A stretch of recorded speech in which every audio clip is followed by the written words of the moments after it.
Hey everybody, welcome to This Board Game Life episode number 50 titled Discovering New Faves. This is a show about board games, tabletop games, anything else we want to talk about. Along those lines, I am one of your fine hosts for today. My name is Rob, and with me, as always, I got my good buddy, Mark. Hey Rob, how you doing? I am so excited to record this episode today. I Yeah, me had a too. very fun gaming weekend. I'm excited to talk about your excitement, and I really am. I'm not just saying that to be like clever or funny. Well, that's good because it I wasn't say other clever or things. funny. Yeah, I was going to say I do other things to feel clever and funny.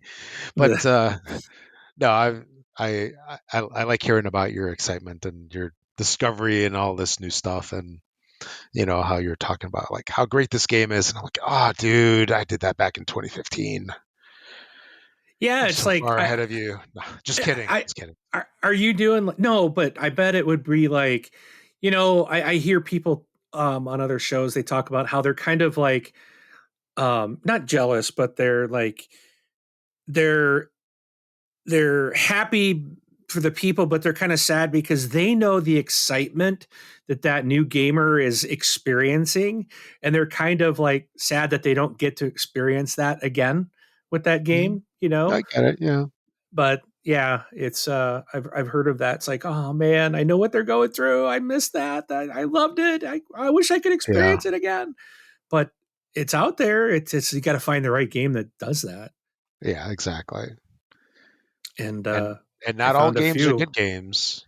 No, they're not. And yeah, sometimes even the popular games aren't even for us. They're for other people. But Yeah.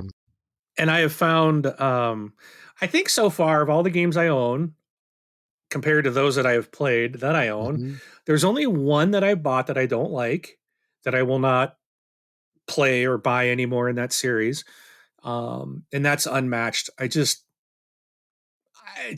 It wasn't fun. yeah, I just didn't care for it. And I know it's a very popular, which is weird, because I was kind of like, well, what's wrong with me? This is supposed to be this really popular, but it just didn't do it for me. So, but usually I'm like, yeah, this is fun, or oh my gosh, I got to own every box, every version of this. This is the greatest thing. I want to play it every day. And I had a couple of those this week.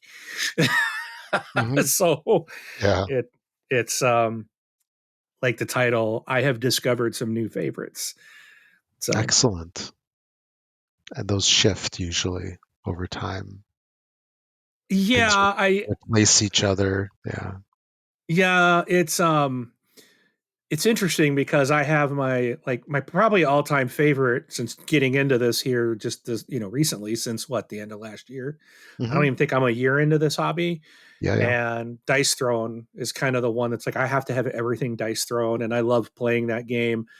Mhm. Um I like Villainous, but that one's more of like I have to have every version just because they're on my shelves. But like Dice Throne is like I gotta have everything Dice Throne. I Yeah. absolutely love it. That's like one of my faves. But I had something this week that I think very quickly jumped right to that level. Oh, wow. Okay. I think I know what it is. Yes. Yeah, but we're gonna make the listeners think for a few more Yeah. minutes. Am I going to spoil it by saying I think it's Chrysler Monopoly? Man, you ruined it. Yeah. I Yeah. have my 800th Monopoly game on the shelf, and it's the Yeah. best yet. Yeah, exactly. You just love using that LeBaron playing piece, the Yeah. LeBaron convertible. It so changes the game up. Yeah, yeah. No, what? but I'm looking forward to hearing about it. All right, well, why don't we talk? What did you get? Did you get any gaming in the last couple of weeks? I know you've been Um, super busy. yeah, it's so I did get No Thanks in, which was kind of dicey. So I took it over by my aunt and uncle's house. This is a card game. This is not a dice game. Get your Yeah, facts straight. okay.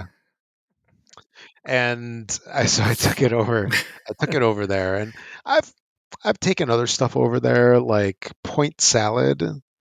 Um, was decently received. And so we had a get together yesterday, and I'm like, let me take this along with all the food that I brought and my handyman services or my lawn cutting services that I brought with me. And you've played No Thanks, right? I'm pretty sure you Oh yeah. mentioned it. Yeah. Yep, I do like that a lot. And, I thought it's a relatively straightforward game, right? It's something that the folks that aren't really gamers, they can get pretty well. And I don't want to say it was a total flop. It wasn't it wasn't a total flop, but it wasn't like an outright hit either. And it just I think it's relatively simple, but sometimes people just don't quite get it. Yeah. Like even like the simple rules, because the one thing about it is like so you have these chips in your hand and you can like take cards and you know you take cards, and then the cards that you take, you have to build runs of them. So if you do a run of, let's say, 10, 11, 12, you know like if you just have a card by itself with no adjacent cards, let's say like a 20, that's worth 20 points. Right. But if you have 15, 16, 17, 18, 19, 20, then it's worth 15. Right. And the lowest score wins. So you want to build like you want to build runs of cards and not have cards that are like one-offs with nothing adjacent to them, because that's how your points skyrocket. And that was a challenge. I didn't think it was like kind of a big deal. I thought it was a simple concept, but it's it wasn't as satisfying of a game experience as I had thought. And I'm sure the game that you think is like, oh, this is no problem, and it like falls flat and somebody really struggles with a basic Yeah. concept. It's like it's tough to get over, and it's kind of disappointing. But Yeah. there's always next time where we can kind of build on what was learned or not learned last time. And yeah. So how about you? What have you played? I know you got a delicious list over here. It has been a really good couple of weeks. So Hmm. I don't remember if I told this story on the last show. I was at one of my gaming nights, which is now weekly. I'm so excited. Our gaming group is like expanding. I think I told you I put like a notice up on the bulletin board at the game store, and it has like a QR code to our meetup group. And we have seen new people and growing every week. And now it's like people are like, why do we only meet every other week? And it's like, well, we can do it weekly if you want. And several people are like, yeah, I'm free on these nights. It's like, okay, we're going to do it every week. And we've been getting, we're to that point where we're going to have to either find games that support a lot of people or start breaking up into two or three different groups. Yeah, Um, that's what you need to do. Like, yeah, and that's what we'll end up doing. But yeah. um, yeah, it'll just be like, yeah. So but while I was there, I always go in. It's the big store that I told you about that you've been to, and I always got to walk around in there every week, which I hate because I know it's going to cost me money. But a couple weeks ago, they had one copy of Heat Pedal to the Metal, Mhm. and this is a game that I've like seen people on. It gets me is like, how do all these people get these? They must have been Kickstarters, or they get the games from the devs way early, or devs from the publishers Mhm. um, of the games way early to review it. And it's just like you hear about this game for like 2-3 years, and you're like, it's not in the store, no one can get it. They had one copy, and I was like, it's a racing game, and I don't know if I'm gonna like that. And I was looking at the back of the box, and I'm like, everybody says so good. And what sold me on it Okay. is the company that makes the game, Days of Wonder. Days of Wonder. And I was like, oh, this is the Ticket to Ride, people. Sold. Yeah. And it was like, it's interesting because now that I'm like, the more I'm getting into it, because it was a Days of Wonder, I had it was almost like I felt like I'm going to really love this game. That makes the difference because I love Ticket to Ride. We've got Mhm. several different versions. We Sure. all love all the different versions. I just know it's going to be a quality game. All I've heard is positive reviews. I'm like, you know what? It's something new. It's a racing game. We'll try it. Um, and I did get to play that, and I've played it, I think, 3 times the Oh, last wow. 2 Okay. weeks. Nice. Um, I think we did, yeah, I think it was 3 total times I've played. Really enjoyed it. The kids all enjoyed it. It's going to be one I take to the game group, which I did take this last week, but we ended up not playing. We just had too many people. Um, but yeah, I got that to the table. Really do enjoy that game. That's fun. And we only played the basic, like there's basic rules, and then there's advanced rules. So the Sure. next thing now is that the kids and I have all played the basics. Now I'm going to go through and look at, okay, let's add weather. Let's add, there's weather, there's road conditions, there's, you can change things like at the turns. There's, you can actually like build your car. They got these cards that allow you to do like braking. So if you're coming to a turn, you can put a braking card down, play a brake card if you have it in your hand to slow Mhm. yourself down. Right. It just, there's all kinds of different things that you can do. And it's just like, it's going to be fun. They even have like a championship way to play where you're playing different races and the box comes with 2 very large game boards and they're printed on both sides. So you get 4 like 4 tracks. different tracks in the game. Nice. Yeah. And so far we've only done the one, which is the USA track, and that's what they recommend you start with. And so we've only done that one. So next we'll play, I think it's Italy. I don't remember the other 2, but there's 4 different tracks. So I'm looking forward to playing on the others as well.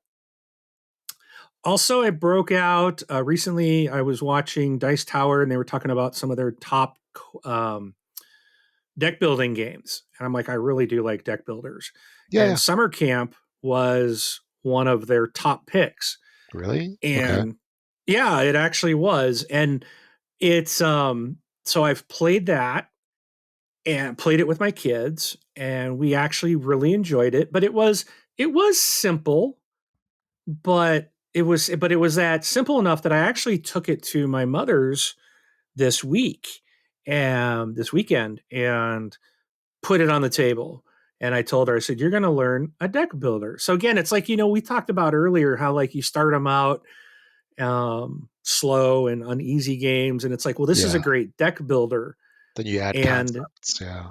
yes. And so at the end of it, when we were done, when I said, well, what did you think of this? She goes, this was a lot of fun. I'm like, awesome. Now she still had my daughter help a lot, and because she, she's senior, but she did enjoy it, and she likes playing with us. And just, it was confusing for her, but again, this is something that I could bring back, play it again, even if it was just her and I, and work through it, and it would catch on. She'd catch on a little better the more we Mhm. played. So, Yeah. but it was really fun. I like the different activity or the like merit badges that you can work towards. The game recommends, like when we first played, it said, you get your base box of cards, and then there's like, I think there's 7 or 8 different activity, like other cards that you use, and you play with 3 different tracks. Or I'm sorry, 3 different boxes of cards. So you have your base cards that you always play with, and then there's your merit badges as you get. There's basically 3 different merit badges that everyone's working towards getting in the game. And Mhm. but there's like 8 different ones to select from, something like that. So, and each deck is very different. They have different abilities, which was cool. Like when we played the second time, we used some different ones. There was one that was like the friendship badge, and like you would get a card in your hand that would allow you to draw 2 cards, but then everyone else also got to draw another card because it was the friendship track. But if you were on the other one, I think was games. That one, you would take there would have a card where it says you draw 2 cards, everyone else has to discard one. So it was a little like not friendly, it was more mean. Then we did another one that had like archery and rope climbing and stuff, but it was like you can, if you got they're a little bit higher price cards to purchase, but what it does is they're like you can take any certain priced card, powered card 4, 5, or 6, and put it in your, like one of them, like you can pick any 4 powered card, put it in your hand. If it was like the other one was like put a 5 powered card, but put it in your top of your draw deck. You could pick any 6 powered card, but you had to put it in your discard pile. But Right. so it was, there's all these different varieties, and I was like, wow, we didn't have this option in the first playthrough with the other decks it recommended. Because someone will be like, oh, you get to move 2 spaces on this particular path towards that merit badge. So it was really good. This would be a great one for families I think of all ages. It's the younger kids. If they're into Boy Scouts, Girl Scouts, they're used to trying to earn merit badges and stuff like that. It's or going to summer camps. This is something they can kind of relate to, and it's fun. Yeah, I recommend it. It was a fun game. We do enjoy it. The next one was something that I played this last week at my game group. Someone brought this. Might take me a minute to get through the title. Oh, I know which one you're talking about. Here we go. Whew. All right, breathe in. Epic Spell Wars of the Battle Wizards Duel at Mount Skullzfyre. Mm-hmm. And so the lady brought the game. She's like, "This is my favorite game of all time." And I was looking at the artwork, and she loves this game. She's like, "This is her favorite game." Wow. Okay. And I'm not, and I don't say that because it's a bad game. I'm just surprised. Okay. I don't know. It was my first exposure to it, and at first I was like, I saw the artwork, and I was like, "Oh, I know where you're going with that." Yeah. I don't. So the artwork, it reminds me of Garbage Pail Kids, but grosser, like bloody gross, Yeah. And supposedly, I think it's by the people that do what's the name of that show? Adventure Time. And there was another animated series that she mentioned that these people work on. I think it was Adventure Time and something else. And I just don't like either show she mentioned. I'm just like, I don't have interest in those at all. But I did but we were playing the game, and the game is freaking hysterical. It's fun. I really enjoyed it a lot. So even though I think it's really gross, and it is, okay. it's adult oriented. Yes. There's even I got the box here because it arrived. It arrived today. I ended up ordering it, and it says warning right on the box: contains mature content and profanity. It is by Cryptozoic Entertainment, and there's a lot of different versions of this game. But I bought the one that we played because that I just wanted to. I didn't want to try to delve into something else that might be different, but everyone's a wizard, starts out with like 20 health, and you're basically trying to be the last wizard standing by making spell combos with your cards. So it is a deck builder, sort of. No, it's not a deck builder because you are drawing cards from the main deck. You always start with a set amount of cards. So it's not a deck builder, but you're drawing cards, and I think you start with 5 cards, I believe, and you can play all your cards, but you can only put out up to like, oh no, you don't. I take that back. Sorry, I'm getting my games confused. So you have cards in your hand. You can play 1, 2, or 3 cards when you play your cards, and everyone lays the cards down that they want to play, and you're basically trying to create a spell.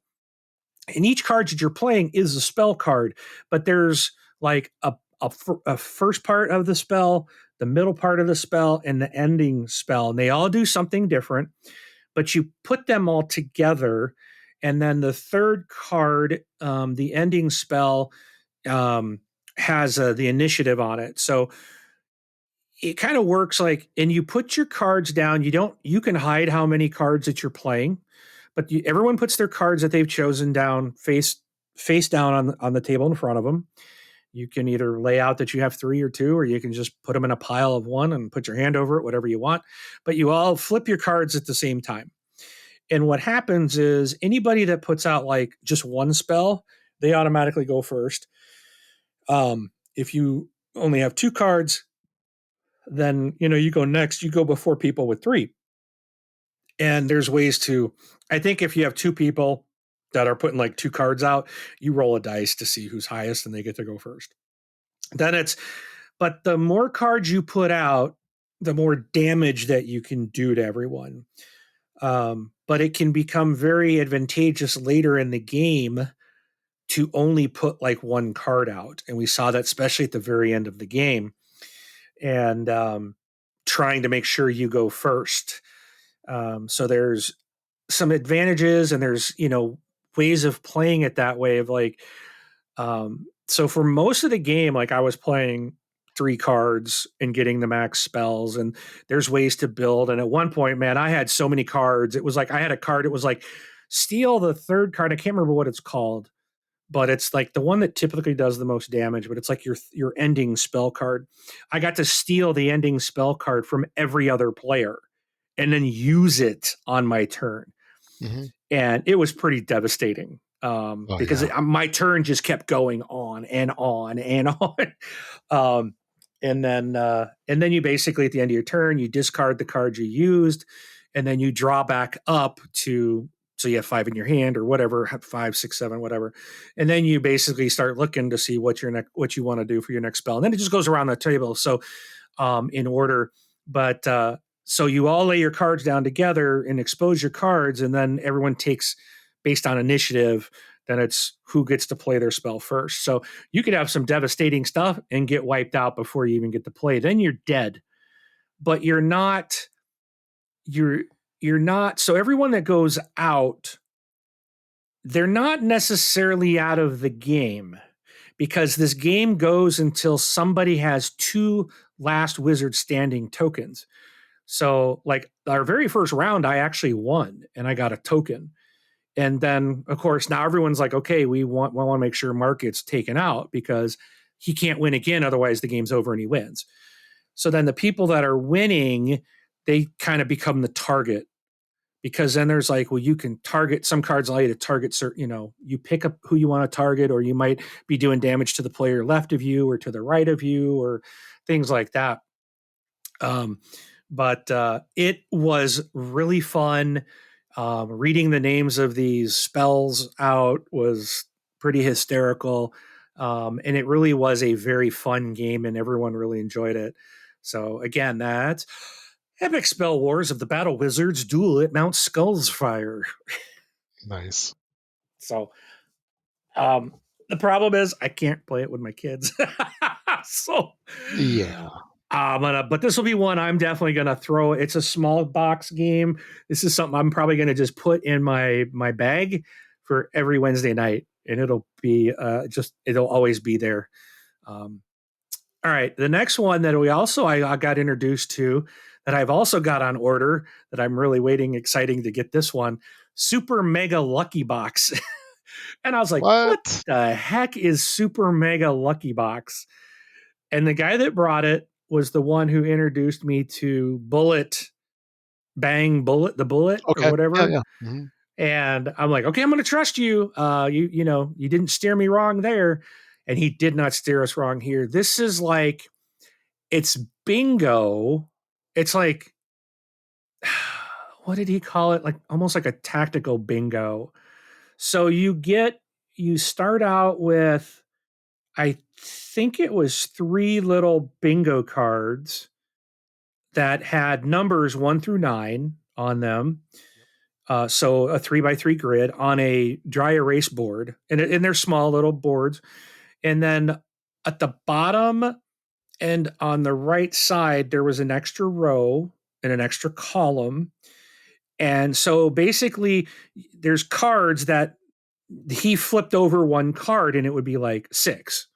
So everyone could, on the 3 cards you have in front of you, you can mark off the number 6 once. So not only On one one card or on one one board. card. So if you Yeah. had it on multiple cards, you had to pick the card you want to mark the 6 off. And essentially, if you get it, when you complete a column, and you get to pick the cards. He gives you like, I think you start out with like 5 cards and they're like, pick 3 to keep.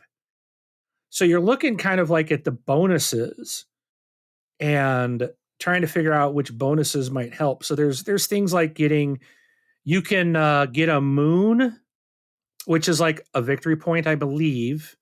There's also lightning bolts so you can get like a lightning bolt. Okay. So if you can, and a lightning bolt allows you to change the number of the card, increase or decrease it by 1. So say I had the card was a 6 and I didn't have any 6s on any card, or I've crossed all my 6s off, then I could use one of my lightning bolts and put that back in the pool and spend it to change it to a 5 or a 7. Okay, so now I can change that number to mark off something else. And what happens is as you start to fill in your rows and your columns, then you might you might fill a row and then it might have a number 8 in the bonus. That means I can also mark off a number 8 somewhere on my board. Now, say I don't have an 8, then you don't get to use it. Okay. Right. And you lose that ability. But if I had so I got an 8 there, but if I had a lightning bolt, I could change it to a 9 or a 7 and spend that lightning bolt to mark off either a 9 or a 7. And then there's other things like you get stars, which gives you points for at the end of the game. You play, I think it was 4 rounds. If you complete a card in the first round, you get like a lot of bonus points. And then as each round goes on, you get less and less for completing boards because it gets easier, because you keep. So at the end of round 1, if you haven't used any of your 3 boards, they're still in play and you get another one added. So now you have 4 that you're working on. So every round you get a new board. But you'll eventually clear some that you just erase and they go back into the pile. But then you mark on your little scorecard that you cleared a board. And then at the end of the game, you're counting bonuses, kind of like Welcome to the Perfect Neighborhood or whatever. Yeah. It's just kind of how you're doing that end scoring like that. It's kind of similar like that. Super fun game. I'm like, this is a really easy one. This is going to be a great one for all family members. For larger groups. And like you can take, I think it plays 4 people, but like if you have another box, then you just hand out you can just hand out the cards, like the scorecard. Like there's not anything to limit how many people can play. Right. So you could just have 2 or 3 boxes, and just and play them that way. It's very expandable if you have a large group. So that's going to be another one that'll probably stay in my bag, and everyone had a lot of fun. All right. I'm working through this, folks. I did order a couple weeks ago. You and I were talking about some Spiel Award nominees, and Fun Facts was one of those. I got that in. We played that this weekend. My mother absolutely loved it. My kids we all had really? fun with it. Okay. Yeah, it's very easy. The real kind of interesting part. This is the one where you kind of like rank things with those like chevrons or something. Yes. Right? So everyone gets a chevron that they can write on. So you put your name on the one side, and then you put your answer on the other. It's like a dry erase chevron, and you basically pull 8 cards out, and you're not competing you're kind of working together, trying to max the score that you can. It's a party game. It's not a competitive at all. You want to do the best you can. But so you would read a card like um, on a scale of 1 to 10, or no, not a scale of 1 to 10, sorry. And some cards won't have a 0 to 100. Some will say from 0 to 100 on the card. So you're writing a number from 0 to 100, and it'll be like, from 0 to 100, how likely are you to skydive? Something like that. And then everyone writes their answer, and whoever read the card, whoever was the first player, they put their chevron face down up on the middle of the table. And then going clockwise, everyone else puts their chevron down where they think, either above or below that, that first person, where, they think their number is going to be higher or lower than that person. You go all the way around the table with people putting them, and you can put them in between chevrons. So once two are out, then you could put them in between two. And then when it's all done, you start flipping them over, and you get points for each chevron that is in increasing order or in numerical order, right? So if like I wrote 0 for skydiving, why would you jump out of a perfectly good airplane? So I put a 0. I have no desire to do that. But then, like, my daughter might be 100. She might want to do it. So, and then where's everyone else in between? And so if I'm like at 0, and then the next one up is a 10, and the next one say is a 5, the next one's a 30, and next one's a 50 and a 100. Well, there was the 0, 10, 5. We have to pull the 5 out because 0, 10, 20, 30, 50, whatever, that's going up numerically. So you got to pull out whatever is out of sync. And then, so out of 5 people, we had pulled one out, we only get 4 points for that. And then you move the marker, the first player markers where you keep your team score. It's a star that you dry erase right onto it. Okay. So I'd put a 4 on it, hand it over to the next player in line. They read the next, we erase our things, you read the next card. They're not all 0 to 100. Some might be, but you're writing a number down. The answer is always a number, but they're not always 0 to 100. It could be, I'm trying to remember an example, but they're not always 0 to 100. So, Okay. But again, simple, but my family really enjoyed it. My mother loved it. This is great. She had so much fun with that. All right. Last two. So this game is a contender of one of 3 games. It's one of 3 games that's a contender for Game of the Year. Do you think that this game, now you haven't played the other ones yet, Right. So do you think that this game is worthy of Family Game of the Year title? And think family game. That's the key thing. The thing is, the thing about this, and I've played other games, and in fact, I know I've got one that's called Just One, and I think it's the exact same company. And we love that game too. But you're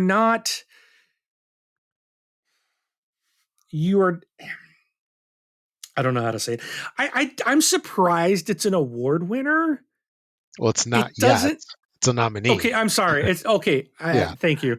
I'm surprised it's even a nominee. Okay.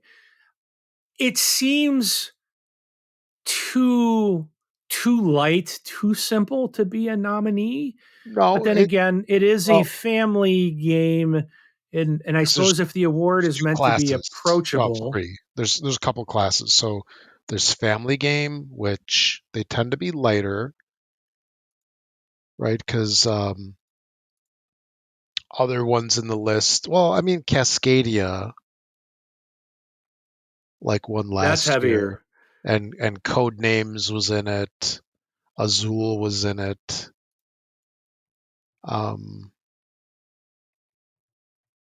Quirkle is another one that I know that you've played, right? Oh yeah. Yeah, so those, and I think Ticket to Ride, maybe. See, yeah, but to me, Carcassonne, Ticket to Ride, Cascadia, you mentioned another one that I already forgot. They all are, and I think the difference is you're all trying to, like, at the end of the game, somebody has won.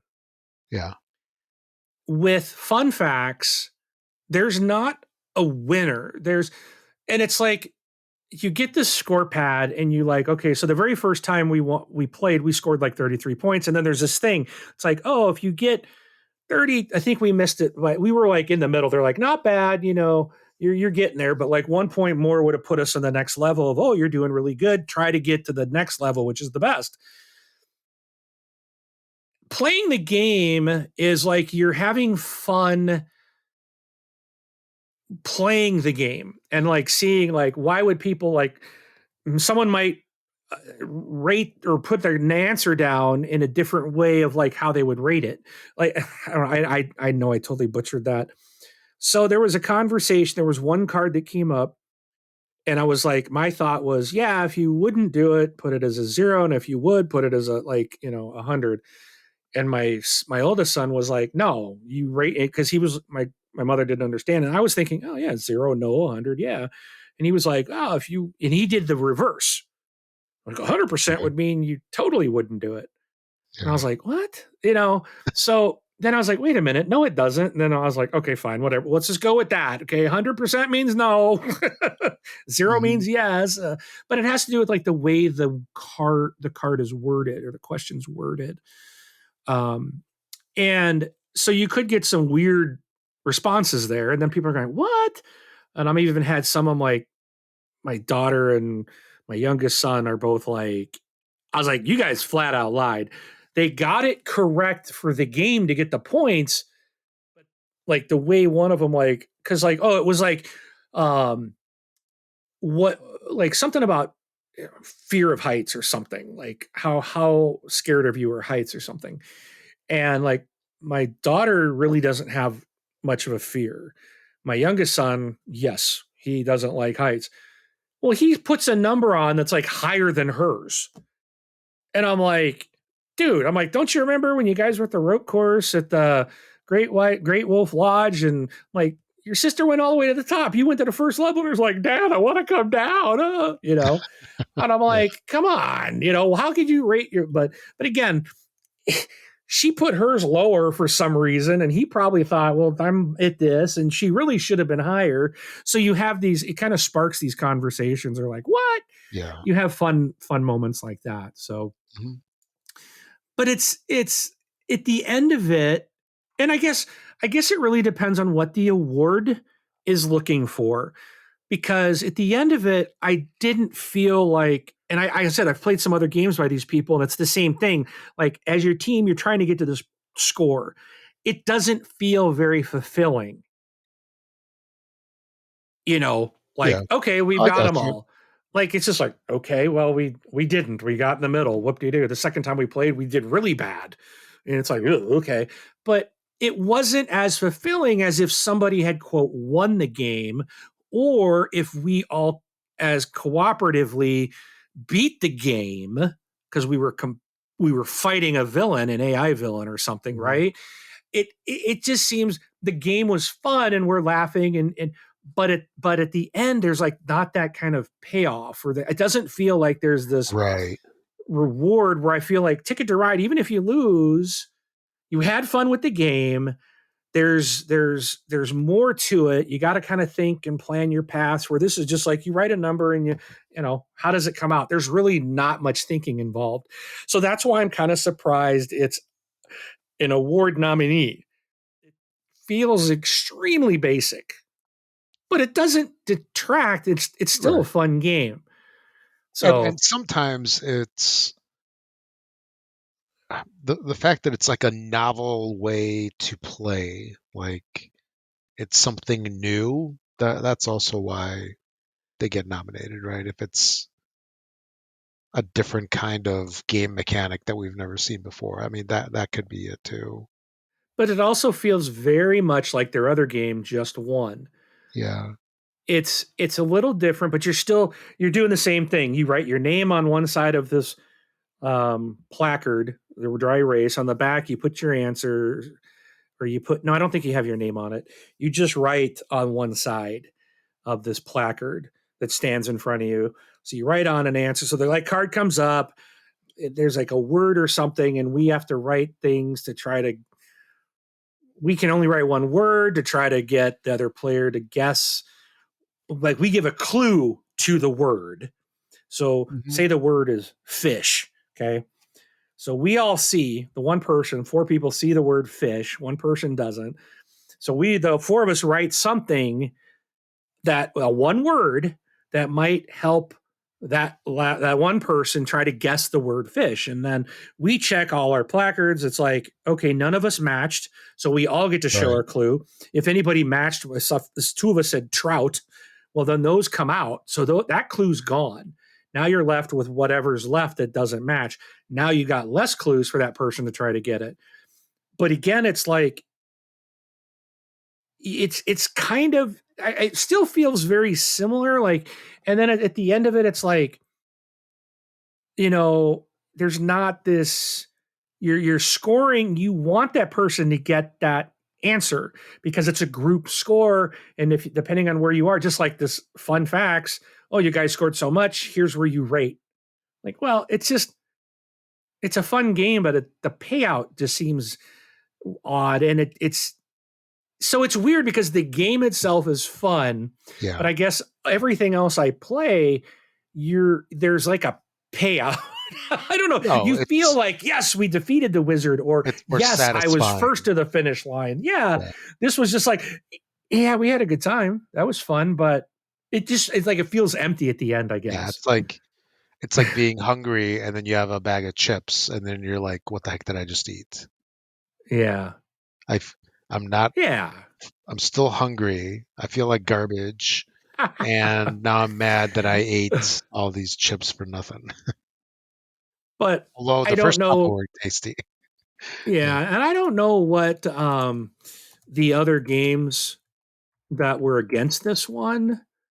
Yeah, the competition for that. Oh, and I was gonna say that they're probably gonna be announcing the winners in the next 3 weeks or so.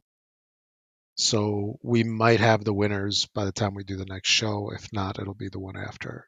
So we will Okay. know soon. Um, we'll know pretty darn soon what the winners are. But yeah, for the family game of the year, which is the regular award, it was Fun Facts, Next Station London, and Dorf Romantic. I have Next Station London, but I haven't played it yet. Yeah. And I think, yeah, and I don't know about Dorf Romantic. I remember we talked about it. That's not one I think I'll get, but Yeah, it's a tile laying game that's kind of a copy of a video game that was fairly popular. yeah. It's out on Steam. So Yeah, I just my take on who's gonna win. I would be surprised if it's Fun Facts. Not that it's a bad game, me too. I think but even just Next Station London alone, seeing what that is, there's more to it. yeah. This is Fun Facts is very basic. Hmm. I think but you never know. It's still fun. Yeah. All right, I got 2 left, Rob. Okay. But this is where the whole discovering new faves kind of came in, because this week I played, one game was a classic. The Hmm. other one I said was a classic until you schooled me at the beginning of our show before we Until I started. You're go, like, that's oh not a no, it's classic. not. Well, it might be a classic in like 10, 15 years. It will be. It will be. Yeah. So I'm going to start out with, I'm going to start with that one. It's in my list, and I don't want to forget to come back to it. But Right on. I Yeah. played Clank for the very first time Hmm. yesterday, and with my 2 older kids. And Okay. oh my gosh, did we have freaking fun! Nice. I love this game. I am so excited. So this was like discovering new favorites. This is the game that, let's just say today, I have ordered like every other Oh version man. Oh no. available. Okay, so this is what you meant. Yeah. So you got like what? Like Clank Clanking in space, space. which actually is sitting here. It arrived today. Oh, nice. It's sitting here by me, by my desk, because I have no shelf space. I got a real problem here. Yeah. Um, It's one that but a lot of us, a lot of our listeners, me included, are very familiar with. so what I love about Clank is that, so I like deck building, and this is definitely a deck builder. It's a deck And building adventure, it's a not deck building just, adventure. It's in the not name of the just, yeah, game. exactly. Um, but I like, see, I like Dungeons and Dragons. Never really got to get into it a lot. Never it. I think pretty soon I'm hoping to be able to get in to a Okay. group that meets and can play. I really want to do that because when the little I've played, I've really enjoyed it. And you know what? Um, I can just add, it doesn't need to be D&D. Like if you're, it's technically a whole genre, of oh, I'm drawing a blank. well, Role it's like playing a games. fantasy. It's not Yeah, or yeah. RPG or, There's but there's so many different kinds. Don't just limit yourself to D&D. That's all I'm saying. for those, yeah. Um, yeah, I actually have. Well, I can talk about that later, but yeah, but it has that, like, you're a thief. You're going to go down into this dungeon. You're going to try to steal from the dragon, And and be very, very quiet yeah, in my Elmer Fudd voice. don't make clank, don't Yeah. make noise. But so the clank thing for the, and most people probably know this, but if there's anyone new out there like me who hasn't played this and is listening to this show, clank you get these little cubes. And when you make clank, basically you're making noise because of some action you took, or a card that you have drawn. Like you might have a stumble, and you got to play it because it's in your hand, and that says add one clank. So basically you made noise. So you put the clank on the board in the clank space. Well, when an artifact is taken or a card comes out that is a dragon attack, either one of those two will cause the dragon to attack you. And what you do is you take all the clank that's on the board, you put it into the dragon bag. Now there's a bunch of dragon little cubes in there as well. So at the very beginning of the game, it depends on how many players you have, but you Mhm. shake that bag up and then you reach in and you pull out so many cubes. And if your color's pulled out, that's damage to you, and you put it in your health tracker, and 10 damage, you're dead, right? So as the game goes on, if you pull out the black cubes, which are the dragon, those get set off to the side. So that means there's more player clank going into the bag than there are more player cubes than there are dragon cubes. By the end of the game, you're going to have to be pulling out a lot more player stuff, and you're going to be taking a lot more damage. Um, but you got to go into the dungeon, and then you got to get underground. And so the board is delineated, where it shows clearly where your underground level. But you'll start getting loot, mystery items. You're going to go get an artifact. There's all kinds of different things you can do down there, and there's rules to some tunnels. There's monsters in them, and you might take damage as you pass through them. There's some tunnels that are one way, some are locked and require a key, and but you're trying to go down, basically get an artifact, get as much loot as you can, and get back out. Now, as long as you can get above ground, even if you're knocked out, you're never killed. The dragon will knock you out when you've lost your health. You're just knocked out. Yeah. If you are knocked out underground, your loot is zero. So you basically, and you can't be revived, but you don't score anything. As long as you get above ground, if the dragon attacks you, then you are knocked out, but the townsfolk basically save you and you get your loot, but you don't get out of the dungeon. You don't get the out of the dungeon bonus.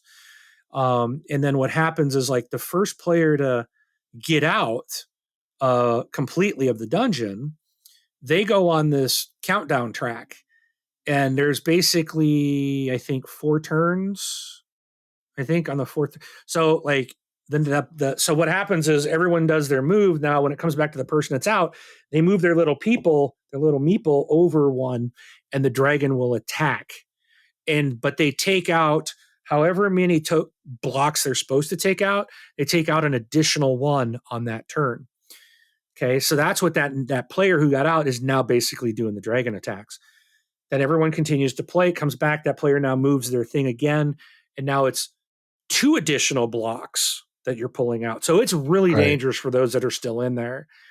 And then at a certain point, I think it was on the 4th time, the dragon basically knocks everyone out no matter what. It's just you're knocked out. You didn't get out. And so once someone's starting to move back towards the top, the other player's got to be like, okay, do I try to get more loot? How much did they get? How much do I think I have? And you can score points with cards by your different loot that you have, but you got to get above that ground line. So it was really neat because I was playing and I went and I got in a room where the first one of artifact was at. And I'm like, well, I'm not going to grab that. But then the dragon attacked and I ended up at like half health. And I'm sitting there going, man, there's 2 places I can gain health back, but they're at the bottom of the dungeon. I'm kind of like nervous about many more times the dragon's going to attack. Because every time you purchase a card from the dragon row, a card can come out that can cause a dragon to attack again. And so I'm like, you know what? I think I'm going to go ahead and grab this artifact. And you can only take 1 artifact unless you go to the market down there and buy a backpack. Then you can get 2. But as soon as you grab an artifact, the dragon attacks again. I'm sorry, he doesn't attack, but his rage goes up, which can make his next attack pull out more cubes.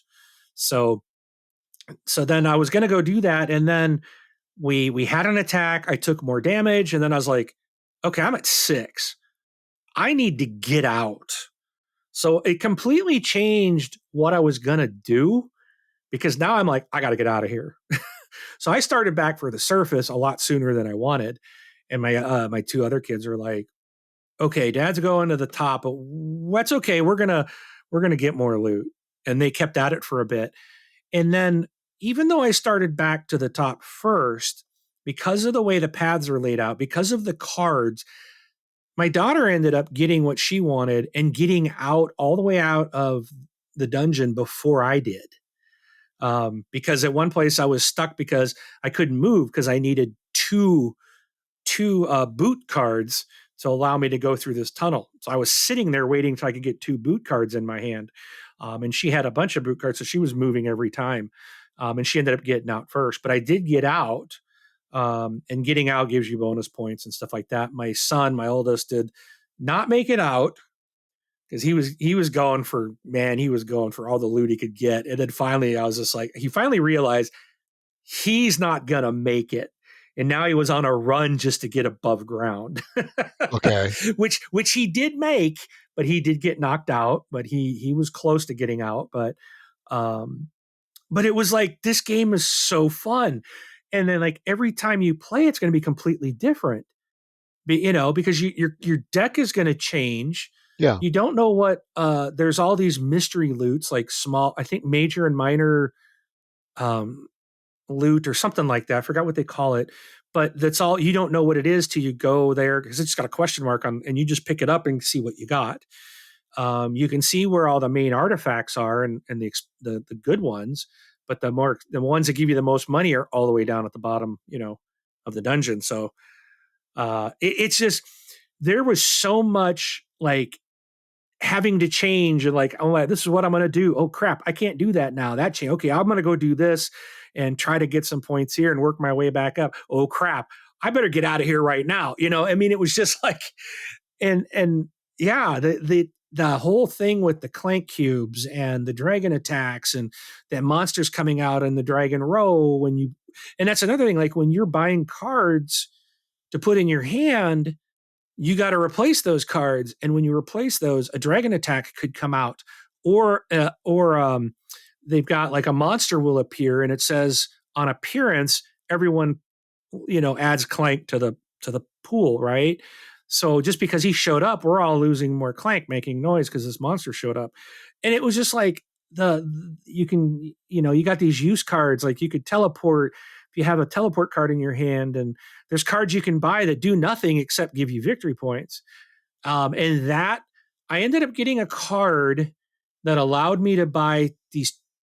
I could buy for 7 gold. Oh, there's also gold in the game. And I had quite a bit of gold. For 7 gold, I could buy two cards, these two scroll cards, for the price of basically one. And each card gave me 7 victory points, which the gold gives you victory points, the same amount, but it's a way to double the amount of victory points. And I ended up getting to do that twice. So I had 28 points just in these scroll cards. And that's what ultimately put me above everyone else because they all had a lot more loot than I did. But that ultimately was what kind of made the difference and put me over and won the game. But very cool game, very exciting. My kids all enjoyed it. It's one of those. It's like, yep, it's up there with Dice Throne. This has immediately become like one of my favorite games. Another thing I like about the main game is it's got a 2-sided board, so there's a different dungeon on the other side, and things are spread out different. And then there's tons of expansions for this game, and it looks like every expansion adds another 2-sided board and some different game mechanics, and just continuing to expand on this really fun game mechanic that I really enjoyed. So I am so excited. It was like Christmas. Like I absolutely had so much fun with this game, and I'm excited to have something new I'm just like, oh, I can't wait to tell everybody about how great this game Yeah. is, Mm-hmm. which everyone in the world already knows except me. But you've played it, right, Rob? It's on my shelf of shame. Oh Yes. my goodness. Oh my goodness. All right. If you don't get it done by August, put that sucker in the car with you. Okay. Bring it on down. Bring it. Yeah. Bring it with you. Oh man. Yeah. There's a way to play it solo with an app. Yes. So Yeah. I might need to do that. I don't know. We'll see. So, well, if you don't do that, bring it. Okay. It's not that big of a box. So, No, it's not. It's typical so, typical but size. um okay, then the last one, this one was the classic that I was introduced to. I A while back I picked up Carcassonne 20th anniversary edition. And I think at some point a long time ago, I believe I played Carcassonne, but I don't really remember it. But it was one of those like I think I liked this game. I picked it up. It's one of those. It's like I feel like it's Catan, right? You've got to have it in your collection. It's just one of those classics that, you know, Yeah. we Yeah. talked about it before. You know, are you really a gamer if you don't have Catan in in your library? Rob says you are a gamer if you don't have it. Yeah. um, I'm just like, yeah, you are, but that was still a fun game. But I decided we're playing Carcassonne, and I absolutely loved it. It definitely is a really fun game. It It reminds is. me Yeah. of Cascadia, like an easier version of Cascadia. I think Cascadia probably just looked at Carcassonne and said, "Let's wildlife this sucker," and Yeah. that's what you got, and change the tiles a bit. But it was a really fun. I really enjoyed it. Um, it's I'm looking forward to, and again, what I like about this game is every game will be different. It's like to me, it's like King Domino and Cascadia. Okay. Yeah. That's what it kind of feels like to me. And I know they're very different, but Yeah. I try to compare like what I have played or what it kind of reminds me of. And but I really did have a good time with Carcassonne. The 20th anniversary edition, it added like I think there's 2 expansions. There's like rivers and there's something else in there, some kind of expansion that's added into the game that we didn't use, and we took the rivers out because it's a don't use those your first game. Yeah. Um, Yeah. and That that's been the expansion that's shipped with the game for years, and it's not really even that it's not super complicated, but still, it. What, the rivers? Yeah. Well, there's the rivers, and then there's some other expansion in it. Oh, there's. Um, there's Oh, you something mean else the 20th? in the 20th anniversary. Yeah. Yeah. Yeah, because I've got the big box, which has like, oh, probably like a dozen expansions in there. And I've actually played with only like two of them. Every time I play, we just play the base game, Yeah. which in itself is a lot of fun.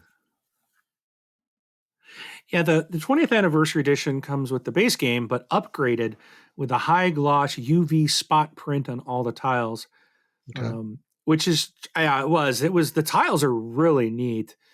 I'm trying to see what else because they did tell us to set aside some kind of some tiles, and we didn't use abbots. We didn't use those. Okay. But it told us to pull out some tiles. I don't know which ones it was. So, but anyways, there's something in there that you pull out. Maybe it doesn't. Maybe it's just something you don't start with. Maybe it's not another expansion in there. So Yeah, it brings 20 new tiles, river abbots, and meeple stickers.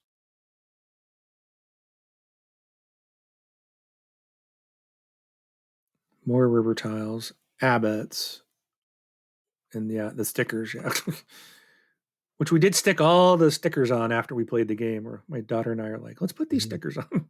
That took a while. Oh yeah. Actually, one thing that I found doing those stickers like that is it really helps to do it with a pair of tweezers.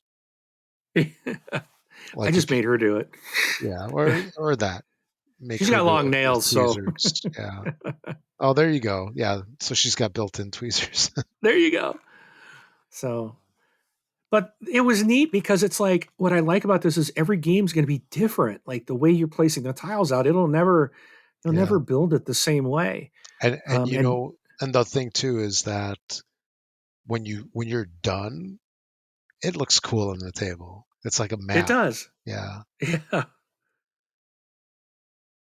yeah. It was really fun. I was just like, man, why have I not played this before? Hmm. So, but I think the sad thing is like, when will I get to play it again?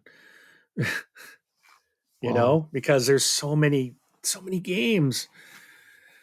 yeah. It's And like I hope to get this one back out again. yeah. And you see, this is a game that is so it's an older game, and usually older games tend to be more simple, right? They're not as complicated. They don't have a Yeah. million rules. And Carcassonne is a type of game that you can kind of use to introduce new players. Yeah. There's It, some of the stuff is a little tricky, maybe like on how to score points, but everybody knows how to put the tiles down. yeah. Exactly. And it's ages 7 and up, so it is a simpler game. Yeah. And it doesn't take that long to play, 30, 45 minutes. I'd say that was about right. Hmm. We probably took an hour, I think, our first time. So, Yeah. but And probably a good chunk of that was probably making your stacks, putting all the tiles face down. And you know what I've done is um, in the past, I've actually gone through and so you can get, yeah, Crown Royale, whatever you want to call it, the the whiskey. liquor Yeah. in the purple It bag. it comes in those bags. You can buy those bags online, like on eBay. Yeah. And so I bought like 5 or 10 of them. I forgot how many came in a pack. It was just a couple bucks, and I use those. I put the tiles in a Crown Royal bag, and then instead of making my stacks, you just reach into the bag Oh, and that's a good idea. pull out a tile. So Cool. you can do that with any game that doesn't require tiles to be in a certain order. Because like some games will have Yeah. the tiles and they'll be like, yeah, place 7 tiles down and then place this specific tile on top of them and then take 20 random tiles and put them on top. And that doesn't work. But if you're just picking anything, that works. Yeah. Um, So yeah, go ahead. hour and 5 minutes in, and I finally am done talking about what I played. And there's actually some good online versions of this as well. Oh There's kind yeah. of a stinky one that came out years ago, but it got revamped and it's actually decent. It's pretty good. It's fun to play on a phone or a tablet or something. But yeah, Yeah, so that I know we took a lot of time, but I one of the topics, like again, mainly the main topic was for someone like myself who's new, it being introduced to a game that is like a classic or something that is really highly thought of in the gaming community as such an excellent game like Clank and Carcassonne. It was really exciting for me to experience those very different games, hmm um, from each other.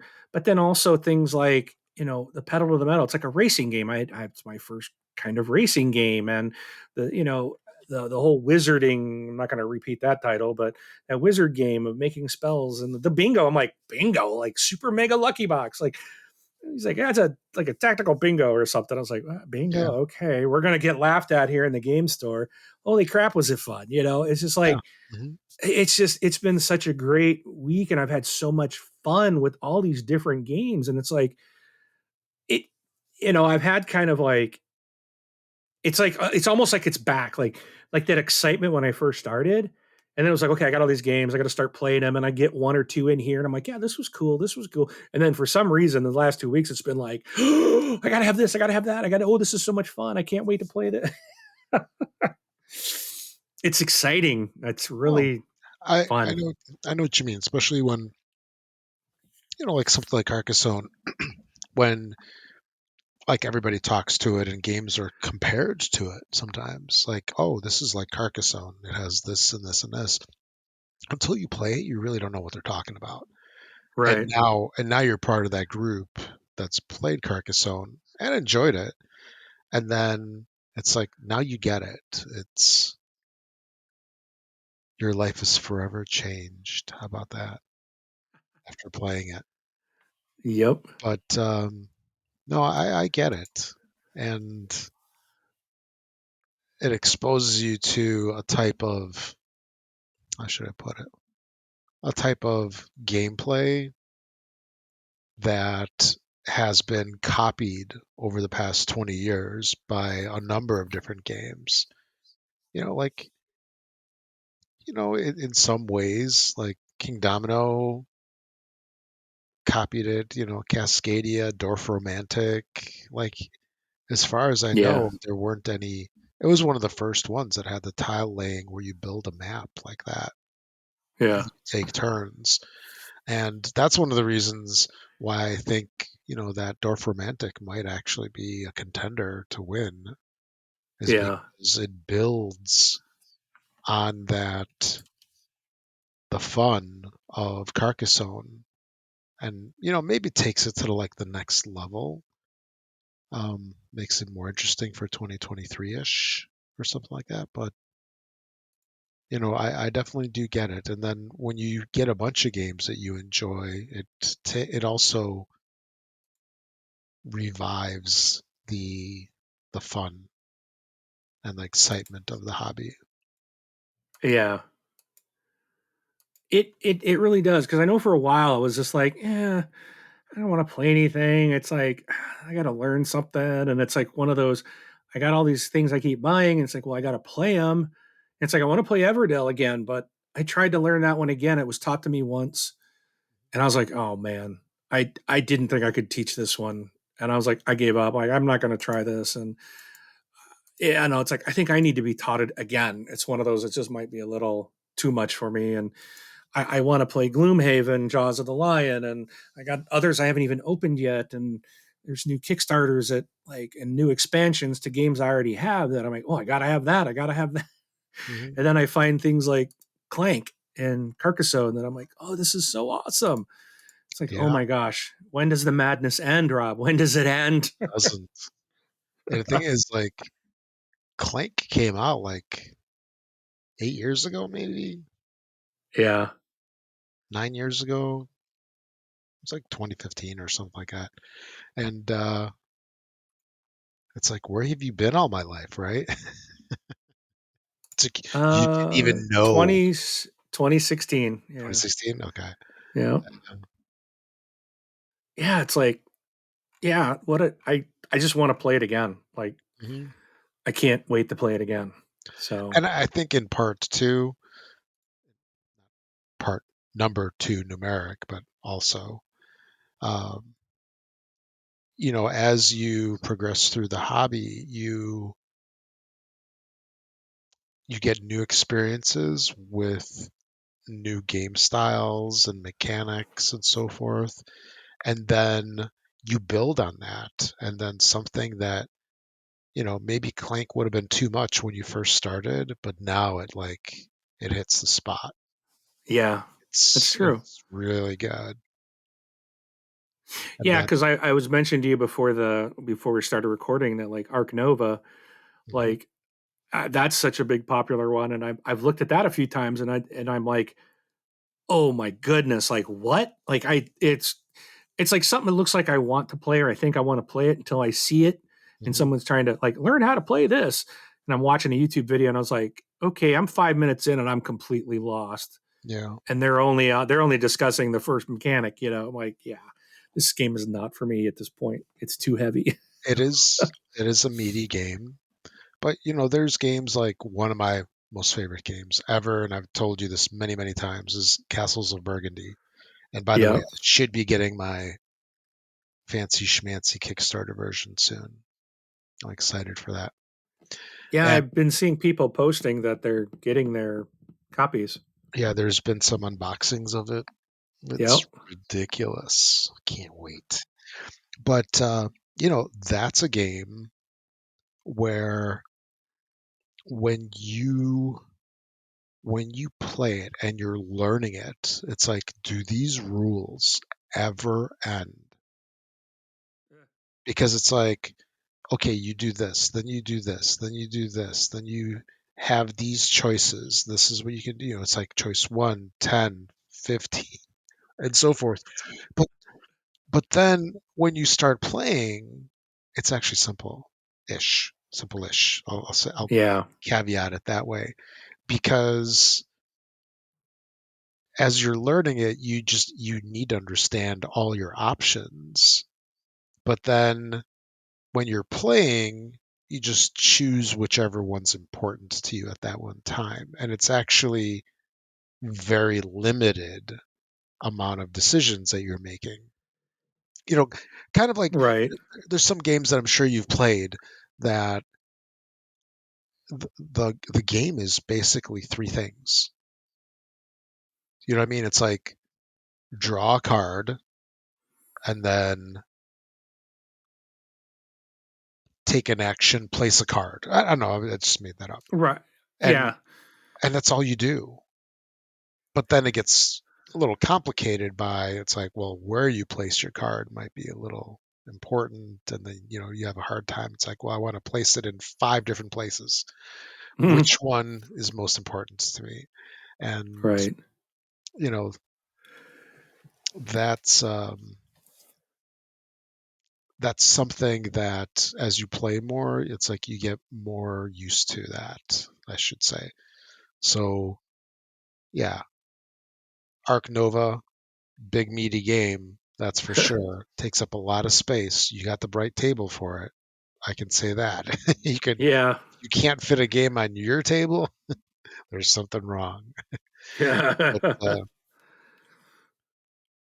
but yeah, it's to me it's interesting to see the evolution in your tastes and your experiences, because I went through the same.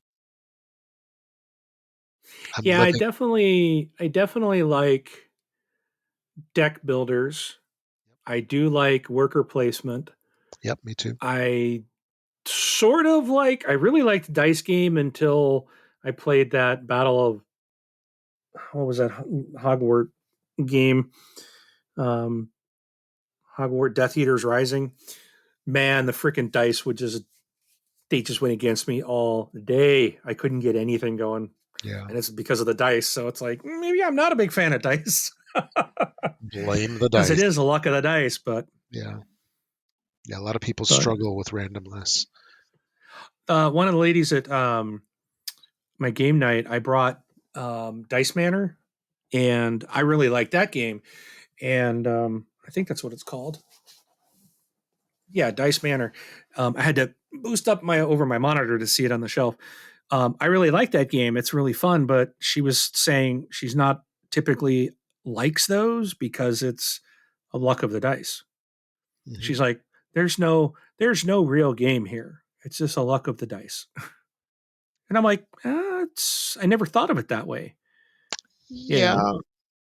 But I know. I think the game part is you roll the dice and you gotta now what are you gonna do with it Yeah. and how See, you play with that. So it's still, but again, it's just a different way of thinking. Some people want to not be beholden to the luck of the dice. yeah, I don't know which episode it was, but I had a gentleman by the name of Gamer Chris. He had his own podcast and website and stuff. He was on the show, and we had a discussion about randomness and dice because a lot of people like him don't really care for that. And I would always say it's like part of the game is basically being presented with sometimes less than favorable conditions and having to adapt and make the best of the situation. That is what you're getting with dice because, you know, in real life, it's never fully in your control. Right. I mean, because how different is it like to draw a card off of a deck, right? And be given an unfavorable situation versus rolling dice and being given an unfavorable situation based on the roll. It's true. Because yeah, it's like I think I remember giving the example of it's like even driving into work or something like that. You never know what's going to happen, right? You don't know if Mm. there's going to be an accident. You're going to be an hour and a half late. Not that you're in an accident, but just the traffic. And it's like you're presented with all sorts of stuff in day-to-day activities, and you just have to adapt. And I think dice games are kind of the same. And if I remember right, too, his uh, his response to that was, "Well, I play games to maybe get away from that." And I'm like, "Fair enough." Yeah. To get away from that randomness, and maybe I don't want to Yeah. adapt, and maybe I want to have more control over or 100% Yeah. control over things. Yeah. So I can see that. So, that's funny. well, cool. The last thing that I was gonna say is I got something in the mail this week, Rob. I think you Yeah, your probably tax did bill, too. real estate tax bill, is that what is It that what does not a tax bill, but it did come from the United States Postal Service. nice. Had a very special little couple little things inside this envelope. And it was Gen Con passes for my daughter and I. Nice. So Very nice. did you get yours? Did yours show up? I know Rav got No, his. no, I haven't gotten them yet. Man, I'm all the way out in Seattle. You're You like next remember? door. Hey, you remember it took Oh, 2 weeks longer to get something you sent me than it did your. that's right. It's got to go through Chicago. So yeah, Yeah, you'll probably get them next month. yeah. I'll get 'em. I'll get it in September. Yeah, yeah, no kidding. After the show's over, Yeah, so I'm yeah. excited. That was another thing I'm really excited about. We got like Maybe 5 weeks. Yeah, is that right?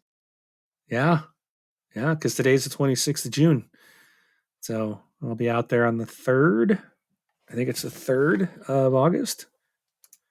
So because it starts on. No, I'll be out there the 2nd of August. I fly in late that night, so it starts on the 3rd, that Thursday. Yeah. And So you guys are flying in Wednesday? Wednesday night, yep. Good, good, yeah. So we don't get into like midnight though, Okay. but it is what it is. We'll survive. Might be a little tired that Thursday morning.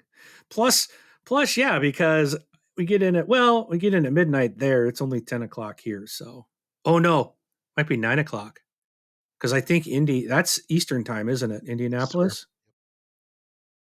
So yeah, I'm gonna be exhausted that first day. I Yeah. hope it doesn't. I hope the show doesn't. I hope the doors don't open until like 3 in the afternoon. It's a little earlier than that. He's gonna come down at like 8 o'clock in the morning. Let's go, and I'm gonna be like, dude, it's only 5 a.m. Go away. Yeah. Oh, but awesome! I'm so excited. So, um, that was the only topics I had. Just a lot of excitement this week. Oh, heck yeah. That's awesome. There was something I wanted to mention. I don't remember what it was now. Well, I did get outside Mhm. of the games I mentioned earlier that I've played new this week. I did get two more games new to my shelf. Okay. So it was my birthday this past week, and I got money from my parents, and I decided what better way to spend it than on board games. So I I pulled the trigger and bought Zombicide version 2.0. Okay. So I got the newest release of Zombicide. I played that, really enjoyed it. And that's something I'm going to look forward to probably doing like on a Saturday. A lot of the people in the gaming group, like they're like, can we do a weekend? And like, this would be a good one off game to play on a Saturday because it can take, I think the first time I played it, it took us over 4 hours.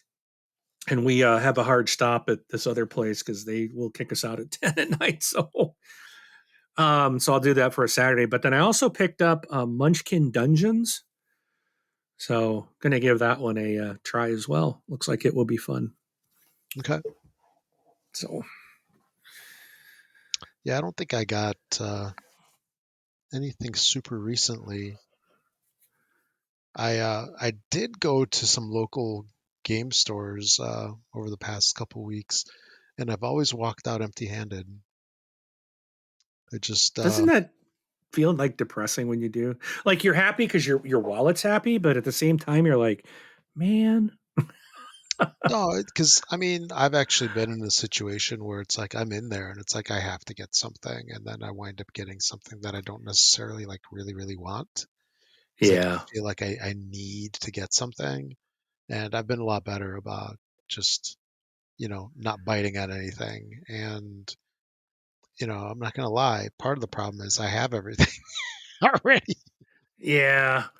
I So yeah, you well, know, just when I think I'm there, then I get introduced to Epic Spell Wars of the Battle Wizards Duel at Mount Skullzfyre yeah. and Clank. Mhm. It's like I gotta have more. More. Yeah, So it's just funny how that stuff works out sometimes. And yeah, um, I do have to admit that there's stuff that I want, but I don't want it bad enough to buy it. Like for example, I was looking at there's a game called Ratus, Rattus, uh and huh. they came out with a big box. So I've got the original Ratus, I've got some expansions, and there's a card game as well. I've got all those, and I liked it. It's a game about the plague. It's fun topic. Um, Nice. yeah, and I was looking at it, but I'm like, I just I just don't want to go through the whole thing of like rebuying a game that I have already. Um, Right. because even though it's a nicer experience, like I haven't played Radis in a while, so it's like, what's the point of buying the new version, even though it's cooler to have and it's all in one. But yeah, it's just yeah, I see a lot of the new games, and they just don't. I'm just not that interested in them. Um, Especially a whole bunch of them are Kickstarters that are there's a lot of Kickstarters that I enjoy that I'm really into, And then there's like a lot of, I'll call them tertiary Kickstarters that just, you know, it's not a designer that I know. It looks okay. It's not a game company that I know, a publisher that I know, and it's just like I don't want to take the chance on it. Yeah. Especially with the rising costs of some of these games and how much, Yeah. it's like, especially if they have miniatures, you're looking at 70, 80, $100 at a minimum. Yeah. And this one game store, it's a gaming goat store. We've got a whole bunch of them here in the Chicago area, and they have a lot of Kickstarters. So I was looking at some of them, and I was looking again. I was looking at ISS Vanguard. That's another one that I've kind of like. I got my eye on it, but at the same time, it's this huge box. I don't have room for it. It's I don't know if it's as big as Gloomhaven, but it's still big, and Yeah. shelf space is a premium. Yep. You're like, yes, sir. Need more walls. I need to build more And rooms. then if you get, I mean, in all honesty, if you got the big box, you're still going to want to have the old one on your shelf. Yeah. It's not like you're going to throw it away. Yeah, I know. It's part of the collection. Yeah. And usually, so my experience has also been that getting a big box is cool to have everything all in one, but I so But, rarely play the right. expansions and I rarely play the add-ons. There's like only one game that I played a ton of with the expansion. That was Turn and Taxis. That's another like really old game, and I think it was one of the Spiel des Jahres winners from like, I don't know, 15 years ago. That's a really good game. We should play that sometime on Yukata. But yeah, I'm rambling now. So I'm excited about Gen Con. It's coming up soon, Yep. and in 38 days, I just went to their website. 13 Mm-hmm. days. So yeah, Yep. Clear those credit cards out now. yeah. Do all your spending on Thursday. Yeah. Then go to the post office on Friday. Yeah, exactly. or go to the store and buy a suitcase. Yeah, So or buy and pack them all. a house in Indianapolis to be your West campus for your gaming That would be storage. my East Yeah. campus. Yeah, I mean East campus for your warehouse, gaming There you warehouse. go. More So shelves. That's how you get more shelves, shelf space. I'll be like, Franco, I got to leave this stuff at your house. Okay. You'd probably like it. Yeah, if he doesn't have it, he'd be like, all right. Yeah. Cool. All right. Well, should we wrap it? We got an hour and a half here. Yeah, let's do it. Let's do it. I know it's late for you. So, All right. So thanks for listening, everybody. We'll catch you all next week on episode 51. Yeah. yep. All right. And we'll, if anyone's going to Gen Con too, reach out to us on our website, send us an email. Maybe Rob and I can meet up with you. Absolutely. So, but, yep. Well, see you all at the table. Bye. 2 weeks, not next week. Yes. 2 weeks. Yep.